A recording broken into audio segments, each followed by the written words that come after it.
అయితే మ్యామ్ ఒక మాట, మనం 10 ఏళ్ల క్రితం చేసిన ఇంటర్వ్యూలో కేసీఆర్ గారి గురించి మీరు చాలా గొప్పగా చెప్పారు ఆ రోజు. మొన్న ఈ మధ్య మీరు కేసీఆర్ గారిని మరమనిషి అన్నారు.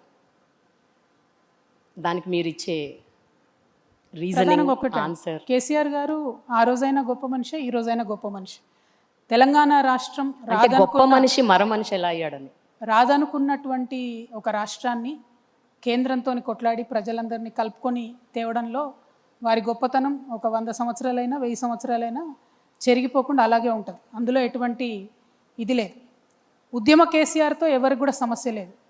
ముఖ్యమంత్రి కేసీఆర్తోని, బీఆర్ఎస్ పార్టీ అధ్యక్షుడు కేసీఆర్ గారితోని చాలా మందికి సమస్య ఉంది. అట్లానే నాకు కూడా సమస్య ఉంది. సో ఎస్, ముఖ్యమంత్రిగా అయిన తర్వాత బీఆర్ఎస్ పార్టీ అధ్యక్షులు కేసీఆర్ గారు తీసుకున్న అనేక నిర్ణయాలతోని, ఐడియాలజికల్ ఇష్యూస్తోని నాకు ఇంటర్నల్గా అయినా ఎక్స్టర్నల్గా అయినా ఉన్నటువంటి భిన్నమైన అభిప్రాయాలని ధైర్యంగా చెప్పగలగడమే డెమోక్రసీ. సో అభిప్రాయాన్ని నేను పంచుకుంటా ఉన్నాను, అంతకుమించి ఏం లేదు.